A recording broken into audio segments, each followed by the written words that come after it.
Hello everyone, I hope you all are well and doing everything necessary to stay safe in these times. It's been ages now since I shot anything. I have been busy with my sanitizer business in the last 2 months, but now that we have time and all the time in the world, I thought I'll just quickly film this one.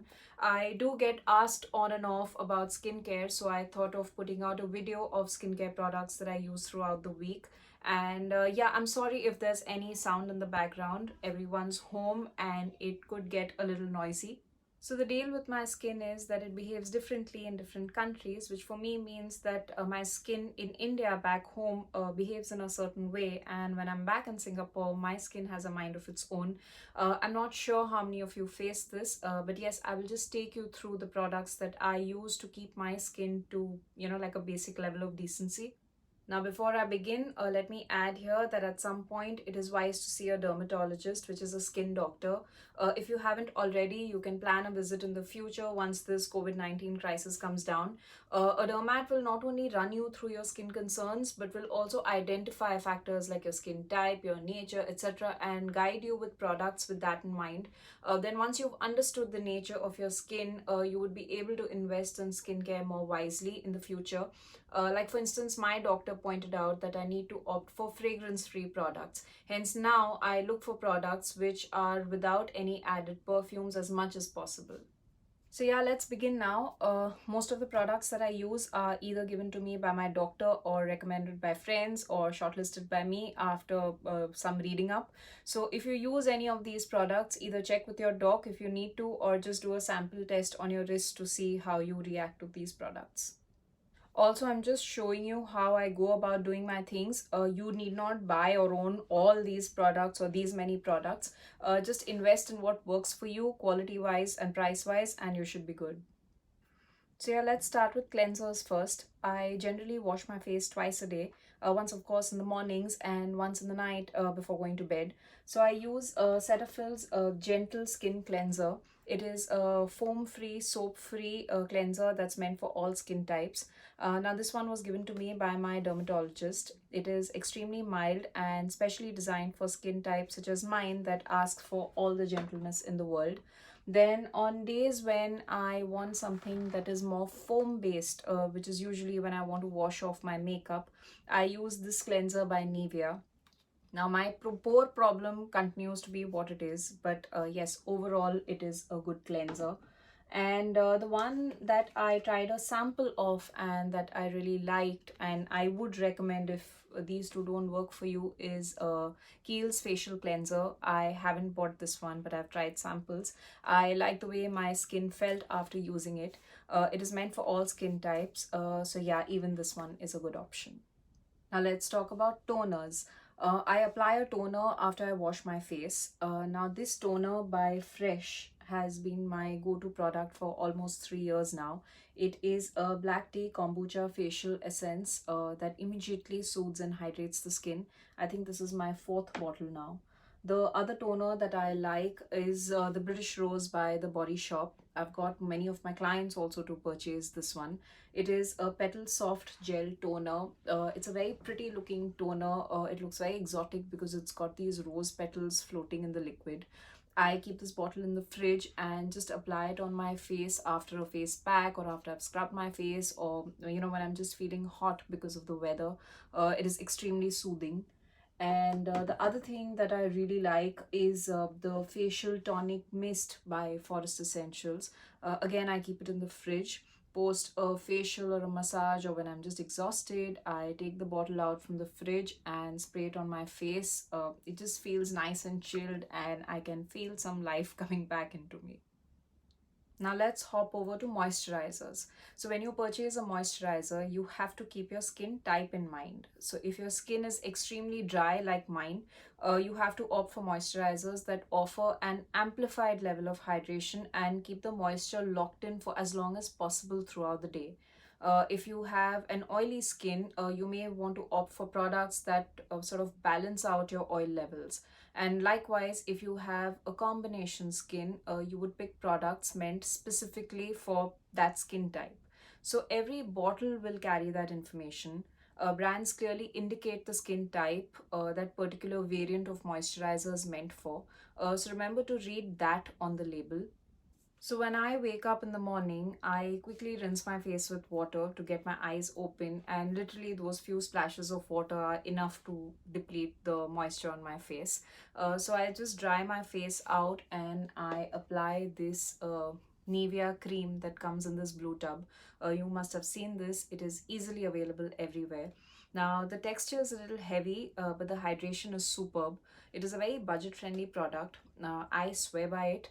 And though I live in a very hot and a humid country, this product has stood the winter test for me as well. Because when I've been on holidays to places with colder climates, this product has given me just like the right amount of hydration. So yeah, this product always stays with me. Next is this cream that was given to me by my dermatologist. It is called Rheacalm by A DERMA. It is meant for hypersensitive skin, such as mine. It is fragrance free and yeah, it's fairly hydrating. But this was prescribed to me by my doctor, so I'm not really sure if you can just go and buy it off the counter or if you can just use it on your own. I think it's better you check with your doctor in case you want to use this cream.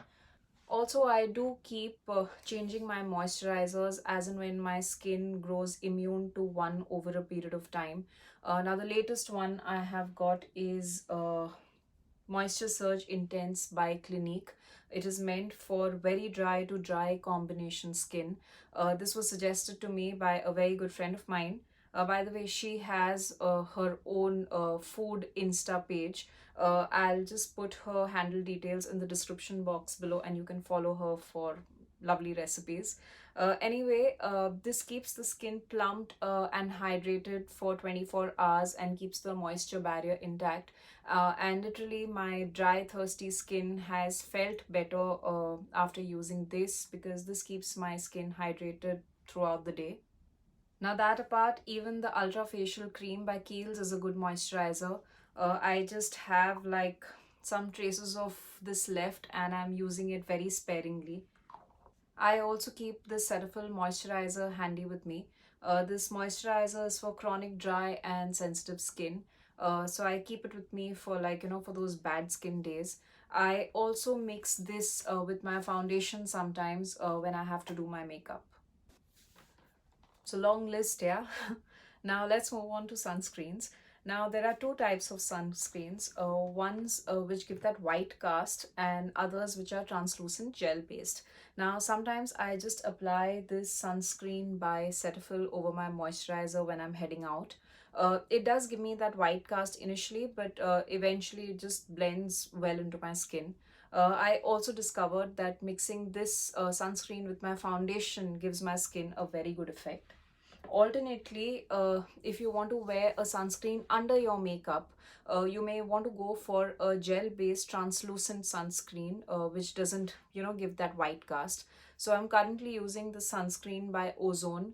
My salon in India sold this to me. I have not liked it at all, but now that I have this 100 ml tube on me, I would rather finish it.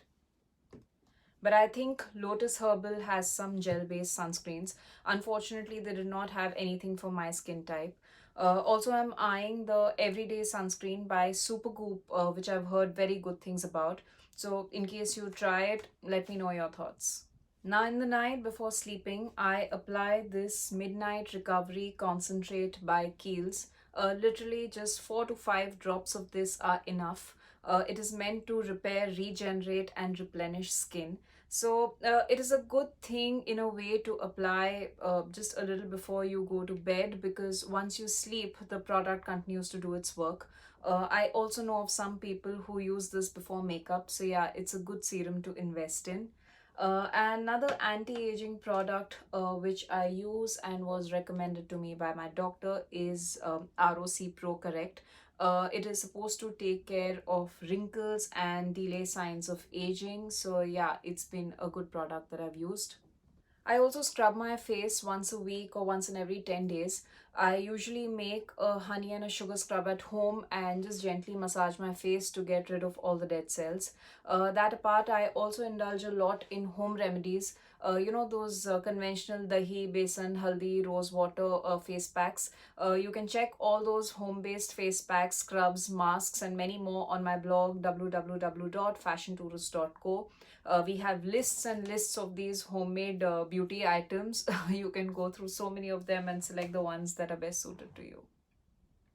My skin responds very well to sheet masks. I use these sheet masks by Innisfree like twice a week before going to bed. They have several sheet masks for different skin concerns. So I usually pick up my stash in bulk and finish them off in no time. I also use coconut oil by Parachute at times on my face. Coconut oil combined with haldi has helped me get past a major scarring crisis on my face. I had over 100 chickenpox marks on my face when I was 18 years of age, and it was only this coconut oil mixed with haldi that helped me get rid of all those marks. So yeah, even now, when my skin behaves nasty, I immediately take help from Parachute's coconut oil. So yeah, these are my skincare products. I know how my skin works, so I've kind of figured out as to what to put when. But if you're just beginning to get into skincare, I would suggest that you maintain a routine and stick to products that work for you. Having said that, products can only do that much for you. A lot of what shows on your face is a reflection of what you eat, how fit you live, the lifestyle you maintain, how you think, and basically how you function in life. Also, I think as you get older, it gets necessary to take greater care of your skin and your general well being. This lockdown, in that sense, is a wonderful time to invest on yourself. It's a great time to love and nourish your skin no matter what your mood is like. So, indulge in some self care and you might just feel good.